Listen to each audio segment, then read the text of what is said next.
ನಮಸ್ಕಾರ 24x7 ಕರ್ನಾಟಕ.comಗೆ ಸ್ವಾಗತ ಸುಸ್ವಾಗತ ವಿತ್ ಗೌರವ್.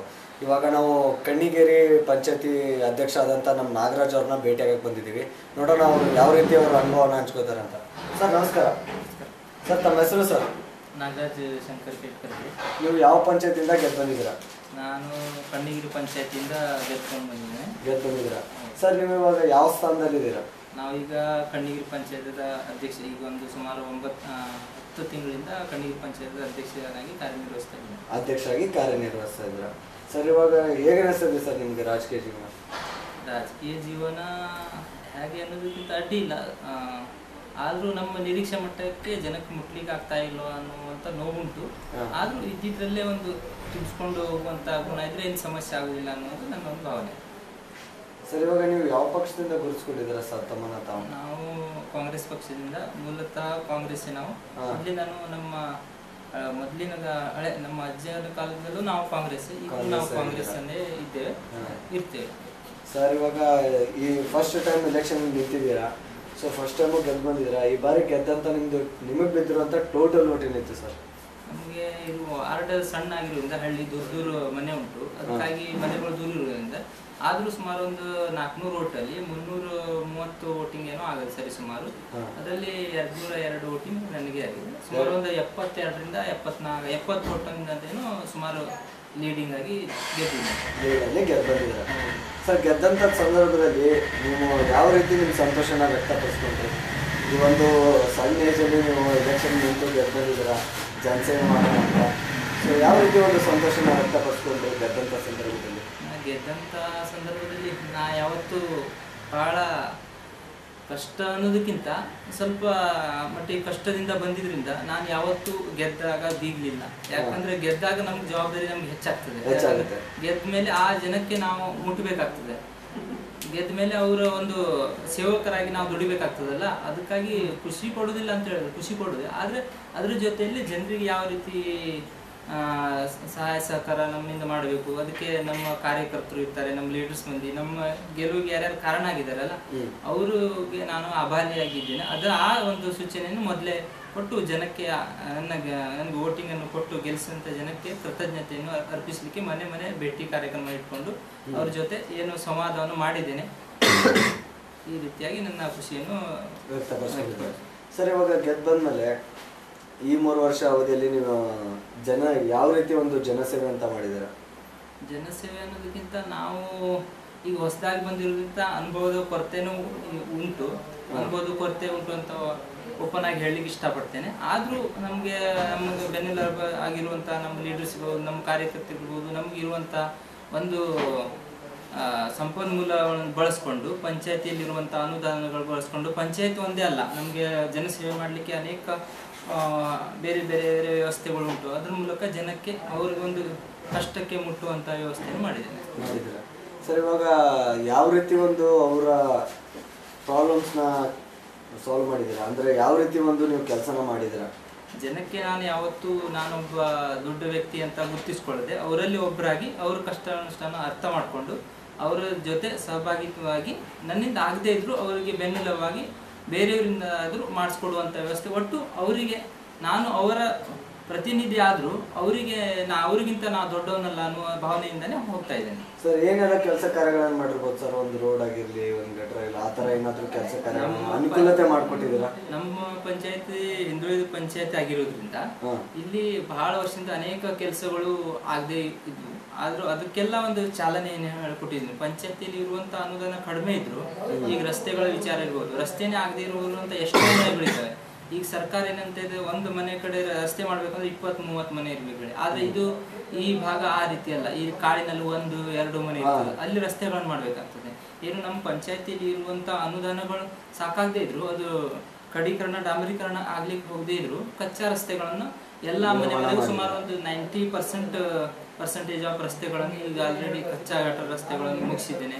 ಹಾಗೂ ಒಟ್ಟು ವಿದ್ಯುತ್ ಆಗಿರ್ಬೋದು, ಅಥವಾ ಈಗ ಸರ್ಕಾರದಿಂದ ಈಗ ಉದ್ಯೋಗ ಖಾತ್ರಿಯಲ್ಲಿ ಮಹಾತ್ಮ ಗಾಂಧಿ ರಾಷ್ಟ್ರೀಯ ಉದ್ಯೋಗ ಖಾತ್ರಿ ಯೋಜನೆಯನ್ನು ಬಳಸ್ಕೊಂಡು ಜನರಿಗೆ, ಅಲ್ಲಿಯ ಸ್ಥಳೀಯ ಜನರಿಗೆ ಕೂಲಿಯನ್ನು ಕೊಟ್ಟು ರಸ್ತೆಗಳ ನಿರ್ಮಾಣ ಇರ್ಬೋದು, ಕೆರೆಗಳ ನಿರ್ಮಾಣ ಇರ್ಬೋದು, ಈ ರೀತಿ ಯಾವ ರೀತಿ ಜನಕ್ಕೆ ಹೆಲ್ಪ್ ಆಗ್ತದೆ ಅಂದರೆ ಇರುವಂಥ ನಮ್ಮ ಪಂಚಾಯತಿಯಲ್ಲಿ ಇರುವಂಥ ಸಂಪನ್ಮೂಲ ಕಡಿಮೆ ಬಿದ್ದಾಗ ಈ ಮಹಾತ್ಮ ಗಾಂಧಿ ಇದರಲ್ಲಿ ಲಿಮಿಟೆಡ್ ಇಲ್ಲ, ನಾವು ಎಷ್ಟು ದುಡಿತೇವೆ ಅದ್ರ ಮೇಲೆ ಆ ಒಂದು ಯೋಜನೆಯಲ್ಲಿ ತೋರಿಸ್ಕೊಂಡು ಅನೇಕ ರಸ್ತೆ ಕಾಮಗಾರಿಗಳನ್ನು ಹಾಗೂ ಇದು ಕೆರೆಗಳ ನಿರ್ಮಾಣ, ಬಾವಿಗಳ ನಿರ್ಮಾಣ ಈ ರೀತಿಯಾಗಿ ಒಂದು ಕೆಲಸವನ್ನು ಮಾಡಿದ್ದೇನೆ.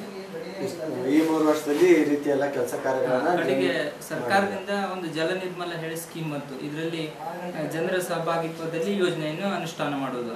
ಆ ಯೋಜನೆ ಅನುಷ್ಠಾನದಲ್ಲಿ ನಾವು 2 ಯೋಜನೆಯನ್ನು ಒಟ್ಟು ನಮ್ಮ ಪಂಚಾಯತಿ ವ್ಯಾಪ್ತಿಯಲ್ಲಿ 4 ಕಡೆ ಮಾಡಿದ್ದೇವೆ. ಅದರಲ್ಲಿ ನನ್ನ ವಾರ್ಡಲ್ಲೇ 2 ಕಡೆ ಆಯ್ಕೆ ಮಾಡಿಕೊಂಡು 2 ಕಡೆ 6.5 ಲಕ್ಷದ ಕೆಲಸವನ್ನು ಮಾಡಿದ್ದೇವೆ. ಈಗ ಅದಕ್ಕೆ ನೆಕ್ಸ್ಟ್ ಸೋಲಾರ್ ಪ್ಲಾಂಟ್ ಆಗ್ತಾ ಉಂಟು. ಒಂದು 2 ಕಡೆ ವಿದ್ಯುತ್ ಸಮಸ್ಯೆ ಬಹಳ ಅಲ್ಲ ಇಲ್ಲಿ ಕಾಡಿರೋದ್ರಿಂದ, ಅದಕ್ಕಾಗಿ ಅಲ್ಲಿ 2 ಕಡೆ 10 ಲಕ್ಷದ ಸೋಲಾರ್ ಪ್ಲಾಂಟ್ ಮೂಲಕ ಪಂಪ್ ಸೋಲಾರ್ ಇಂದಾನೇ ಸ್ಟಾರ್ಟ್ ಮಾಡೋದು. ಅಂದ್ರೆ ಈ ಸ್ಕೀಮ್ ಜೊಯ್ಡಾ ಭಾಗದಲ್ಲಿ ಹೆಚ್ಚು ಈಗ ಪ್ರಚಲಿತ ಆಗಿದೆ. ಯಾಕಂದ್ರೆ ವಿದ್ಯುತ್ ಸಮಸ್ಯೆ ಇರುವಂತ ಏರಿಯಾ ಆಗಿದ್ದರಿಂದ ಅದನ್ನು ಇಲ್ಲೂ ನಾವು ತಂದುಕೊಂಡು ಅದನ್ನ ಪ್ರೋಗ್ರೆಸ್ ಮಾಡ್ಲಿಕ್ಕೆ ಪ್ರಯತ್ನ ಮಾಡ್ತಾ ಇದ್ದೇವೆ. ಅದು ಮಾಡ್ತೇವೆ ಮುಂದಿನ ದಿನಗಳಲ್ಲಿ. ಹಾಗೂ ಇಲ್ಲಿ ವಿದ್ಯುತ್ ಸಮಸ್ಯೆ ಬಹಳ ಇರೋದ್ರಿಂದ ಈ RGSY ಅನ್ನುವಂಥ ಯೋಜನೆಯಲ್ಲಿ ಈಗ ಸರ್ಕಾರ ಈಗ ಸದ್ಯದಲ್ಲಿ ಬರುವಂಥ ಯೋಜನೆಯಲ್ಲಿ ಪ್ರತಿಯೊಬ್ಬರು ಯಾರಿಗೂ ವಿದ್ಯುತ್ ಮುಟ್ಟಲಿಲ್ಲ ಎಲ್ಲರಿಗೂ ಮುಟ್ಟುವಂಥ ಅವರು ಒಂದು ಏನು ಕುಂದುಕೊರತೆ ಉಂಟು ಹಳ್ಳಿಯಲ್ಲಿ ಇರುವಂಥ ವಿದ್ಯುತ್ ಸಮಸ್ಯೆಯನ್ನು ಆದಷ್ಟು ಮಟ್ಟಿಗೆ ಕಡಿಮೆ ಮಾಡಬೇಕು ಅನ್ನೋ ದೃಷ್ಟಿಯಿಂದ ಒಂದು ಲೀಸ್ಟನ್ನು ಮಾಡಿ ಸರ್ಕಾರಕ್ಕೆ ಕಳಿಸಿದ್ದೇವೆ. ಅದು ಈಗ ಬಂದಿದೆ. ಈಗ ಕೆಲವೇ ಇನ್ನೊಂದು 3-4 ತಿಂಗಳಲ್ಲಿ ಆಗ್ಬೋದು ಅನ್ನೋ ನಿರೀಕ್ಷೆ ಉಂಟು. ಅಂದರೆ ಬರುವ 2 ವರ್ಷ ಅವಧಿಯಲ್ಲಿ ಇಷ್ಟೆಲ್ಲ ವಿದ್ಯುತ್ ಸೌಕರ್ಯ ಮಾಡಿಕೊಡ್ಬೇಕಂತ ಅಂದ್ಕೊಂಡಿದ್ದೀರಾ. ಸರ್, ಇವಾಗ ನೀವು ರಾಜಕೀಯಕ್ಕೆ ಬರೋದಕ್ಕೆ ನಿಮ್ಮ ಕುಟುಂಬದಿಂದ ನೀವೇ ಮೊದಲೇ ಅಥವಾ ಹಿಂದ್ಗಡೆ ಯಾರಾದರೂ ಇದ್ದೀರಾ ಸರ್? ನಮ್ಮ ರಾಜಕೀಯಕ್ಕೆ ಬರೋದಕ್ಕೆ ನಮ್ಮ ಭಾಳ ಸಣ್ಣ ಮಟ್ಟಿಗೆ ನಮ್ಮ ಲೆವೆಲಲ್ಲಿ ಹೇಳಬೇಕಂದ್ರೆ ಒಂದು ಸಣ್ಣ ಪರಂಪರೆ ಉಂಟು. ಯಾಕಂದರೆ ನಮ್ಮ ಅಜ್ಜನ ಕಾಲದಿಂದಲೂ ನಾವು ಈ ಸಾಮಾಜಿಕ ಸೇವೆಯಲ್ಲಿ ತೋರಿಸ್ಕೊಂಡಿದ್ರು. ಅದರಲ್ಲೂ ನಾವು ಕಾಂಗ್ರೆಸ್ ಜೊತೆ ಹೆಚ್ಚಾಗಿ ಗುರುತಿಸ್ಕೊಂಡಿದ್ದೇವೆ. ನಮಗೆ ತಿಳಿದ ಮಟ್ಟಿಗೆ ಹೇಳಬೇಕಂದ್ರೆ ಇಂದಿರಾ ಗಾಂಧಿಯವರ ಕಾಲದಿಂದನೂ ನಮಗೆ ಒಂದು ಆ ಪಕ್ಷದ ಜೊತೆ ಒಡನಾಟ. ನಮ್ಮ ಒಂದು ದೊಡ್ಡ ಕಾರ್ಯಕರ್ತರಾದಂಥ ನಮ್ಮ ಅಜ್ಜಂದ್ರಿಗೆಲ್ಲ ಲೆಟ್ರ್ ಬರ್ತಿತ್ತು ಅನ್ನೋ ಒಂದು ಹೇಳ್ತಾರೆ. ನಮ್ಗೆ ಅದ್ರ ಬಗ್ಗೆ ಅಷ್ಟು ಸ್ಪಷ್ಟ ಕಲ್ಪನೆ ಇಲ್ಲ. ನಂತರದಲ್ಲಿ ನಮ್ಮ ತಂದೆಯವರು ರಾಜಕೀಯದಲ್ಲಿದ್ದರು. ಅವರು ಘಟಕಾಧ್ಯಕ್ಷರಾಗಿ ಕಾರ್ಯವನ್ನು ನಿರ್ವಹಿಸಿದರು. ಅವರು ಒಂದು ಇದರಲ್ಲಿ ಒಂದು ಪಕ್ಷ ಒಂದು ಮುನ್ನಡೆ ಸಾಧಿಸಿದೆ ಅಂತ ಹೇಳ್ತೇನೆ. ನೆಕ್ಸ್ಟ್ ಅವರ ಒಂದು ಮರಣ ನಂತರ ನಾನು ಇದರಲ್ಲಿ ಎಂಟ್ರೆನ್ಸ್ ಆದೆ. ನಂತರ ರಾಷ್ಟ್ರೀಯ ಕಾಂಗ್ರೆಸ್ ಪಕ್ಷ ನನ್ನ ಮೇಲೆ ವಿಶ್ವಾಸ ಇಟ್ಟು ನನಗೆ ಟಿಕೆಟನ್ನು ನೀಡಿತು. ಅಭ್ಯರ್ಥಿಯಾಗಿ ನನ್ನನ್ನು ಟಿಕೆಟ್ ನೀಡಿತು. ಬಂದಂಥ ಇಲೆಕ್ಷನಲ್ಲಿ ಆಯ್ಕೆಯಾಗಿ ಕೆಲಸ ನಿರ್ವಹಿಸ್ತಾ ಇದ್ದೇನೆ. ಸರ್, ಇವಾಗ ನೀವು ರಾಜಕೀಯಕ್ಕೆ ಬರೋದಕ್ಕೆ ನಿಮಗೆ ಗುರುಗಳು ಅಂತ ಯಾರಾದರೂ ಇದ್ದಾರಾ? ಸ್ಫೂರ್ತಿ ಗುರುಗಳು ಅಂತ? ಗುರುಗಳು ಅಂದರೆ ನಮ್ಮೂರವರು ಎಲ್ಲರೂ ಕೂಡ ನಮ್ಮ ಗುರುಗಳೇ. ಯಾಕಂದರೆ ನಾನು ಚಿಕ್ಕ ವಯಸ್ಸಿನಲ್ಲಿ ನಾನು ಈ ಒಂದು ಕ್ಷೇತ್ರಕ್ಕೆ ಬಂದಿರೋದ್ರಿಂದ ಎಲ್ಲರೂ ನನ್ನ ಗುರುಗಳೇ. ಆದ್ರೇನು ನಮಗೊಂದು ಅದರಲ್ಲೇ ಒಂದು ಮೇನ್ ಆಗಿ ಇದ್ದವರು ಅಂದರೆ ಇವರು ನಮ್ಮ ಊರಿನ ಹಿರಿಯರಂಥ ಇವರು ಮಾಜಿ ತಾಲೂಕು ಪಂಚಾಯತ್ ಅಧ್ಯಕ್ಷರಾಗಿದ್ದಾರೆ. ಅವರು ಲಾರೆನ್ಸ್ ಕೈತಾನ್ ಶೆಟ್ಟಿ ಹೇಳಿ ಹಾಗೂ NK ಭಟ್ ಮುನ್ಸಿಪಾಲ್ ಹೇಳಿ ಅವರು ಕೂಡ ಒಂದು ಮಂಡಳ ಪಂಚಾಯತ್ ಹೇಳಿ ಮೊದಲೇ ಅಧ್ಯಕ್ಷರಾಗಿದ್ದರು. ಹಾಗೂ ನಮ್ಮದೇ ಆದಂಥ ಅನೇಕ ಕಾರ್ಯಕರ್ತರು ಇದ್ದಾರೆ. ಅವರೆಲ್ಲರ ದುಡಿಮೆ ಇದ್ದ ಈಗ ಉದಾಹರಣೆಗಾಗಿ ಈಗ ಪಾಂಡುರಂಗ್ ಮರಾಠಿ ಹೇಳಿ, ಕಡೆಗೆ ಶಿವರಾಯ ಕೆಟ್ಕರ್ ಹೇಳಿ, ಹಾಗೂ ಈ ರಾಧಾಬಾಯಿ ಗೋಪಾಲ್ ಶೆಟ್ಟಿ ಹೇಳಿ, ಇಂಥ ಅನೇಕ ತಮ್ಮ ಹೆಗಡೆ ಅವರು ಹೇಳಿ, ಇಂಥ ಎಲ್ಲ ಲೀಡರ್ಸ್ಗಳು ಅಂದರೆ ಯಾವ ಒಂದು ಲೀಡರ್ ಮುಖಂಡರು ನನ್ನನ್ನು ಮುಂದೆ ನಿಲ್ಲಿಸಿ ಎಲ್ಲ ನೀ ಗೆಲ್ತೀಯ, ನಿನ್ನ ಮೇಲೆ ಏನು ವಿಶ್ವಾಸ ಉಂಟು, ನಿನ್ನ ಗೆಲ್ಸ್ತೀವಿ ಅಂದರೆ ನಮ್ಮ ಮೇಲೆ ಏನು ವಿಶ್ವಾಸ ಇಟ್ಟು ಅವರು ಆರಿಸಿದಾರೆ ಅವರೇ ನಮ್ಮ ಗಾಡ್ಫಾದರ್. ಹಾಗೂ ಅದಕ್ಕಿಂತ ದೊಡ್ಡದಾಗಿ ಹೇಳಬೇಕಂದ್ರೆ ಯಾರು ನಮ್ಮ ಮೇಲೆ ವಿಶ್ವಾಸ ಇಟ್ಟು ಇಷ್ಟು ಚಿಕ್ಕ ವಯಸ್ಸಿನಲ್ಲಾದರೂ ಇವನೇನಾದರೂ ಮಾಡ್ತಾನೆ ಅನ್ನೋ ಒಂದು ಹುಮ್ಮಸ್ಸಿಂದ ನನ್ನ ಮತದಾನ ಮಾಡಿದಾರಲ್ಲ, ಆ 202 ಈಗ 202 ಹೇಳಲಿಕ್ಕಾಗೋದಿಲ್ಲ. ಕೊಟ್ಟಂತ ಎಲ್ಲರೂ ನನ್ನ ಮತದಾರ ಪ್ರಭುಗಳೆಲ್ಲರೂ ನನ್ನ ವಾರ್ಡವರು, ನನ್ನ ಹಿತೈಷಿಗಳು, ನನ್ನ ಗಾಡ್ಫಾದರ್ ಅಂತ ಹೇಳಿ ಇಷ್ಟಪಡ್ತೇನೆ. ಸೊ ನಮ್ಮ ಮೂಲಕ ನಿಮ್ಮ ಎಲ್ಲ ಗುರುಗಳಿಗಾಗಲಿ ನಿಮ್ಮ ಮತದಾರರಿಗೆ ನಮ್ಮ ಮೂಲಕ ಏನು ಹೇಳಕ್ಕೆ ಇಷ್ಟಪಡ್ತೀರಾ? ಎಲ್ಲ ಮತದಾರರಿಗೆ ನಿಮ್ಮ ಗುರುಗಳಿಗೆ, ನಿಮ್ಮ ಮತ ಬಾಂಧವರಿಗೆ ಓಟ್ ಹಾಕಿ ಗೆಲ್ಸಿಲ್ಲವರೆಗೂ ತೊಗೊಂಡ್ಬಂದಿದ್ದಾರೆ. ಸೊ ನಮ್ಮ ಮೂಲಕ ನಿಮ್ಮ ಗುರುಗಳಿಗೆ ಮತದಾರರಿಗೆ ಏನು ಹೇಳಕ್ಕೆ ಇಷ್ಟಪಡ್ತೀರಾ? ಏನು ಹೇಳಕ್ಕೆ ಇಷ್ಟಪಡೋದು ಅಂದರೆ ನಾವೊಂದು ಮತದಾರರಿಗೆ ಒಂದು ಮಾತು ಹೇಳ್ತೇನೆ. ಯಾವುದೇ ಒಂದು ಜನರ ನಿರೀಕ್ಷೆ ಈಗ ಬಹಳ ಇರ್ತದೆ, ಆದರೂ ಅಷ್ಟು ಮಟ್ಟಿಗೆ ಮುಟ್ಲಿಕ್ಕೆ ಸಾಧ್ಯ ಆಗೋದಿಲ್ಲ ಅನಿಸ್ತದೆ. ಆದರೂ ಜನಕ್ಕೆ ಇರುವಂಥ ವ್ಯವಸ್ಥೆಯಲ್ಲಿ ಮುಟ್ಲಿಕ್ಕೆ ಪ್ರಯತ್ನ ಮಾಡಿದ್ದೇನೆ. ಏನಾದರೂ ಸಮಸ್ಯೆ ಇದ್ದಲ್ಲಿ ನಾ ಅಧ್ಯಕ್ಷ ಅನ್ನುವಂಥ ನನಗೆ ಯಾವುದೇ ಹಿಂಜರಿಕೆಯನ್ನು ಇಟ್ಕೊಳ್ಳದೆ ನೇರವಾಗಿ ನನ್ನ ಮುಂದೆ ಹೇಳಿ, ನಾನು ಯಾವತ್ತೂ ನಿಮ್ಮ ಮಗ, ಅದಕ್ಕಾಗಿ ನನ್ನ ಮುಂದೆ ಹೇಳಿ ನನ್ನ ತಪ್ಪನ್ನು ಯಾವುದಾದ್ರೂ ಇದೆ ತಿಳ್ಕೊಳ್ತೇನೆ.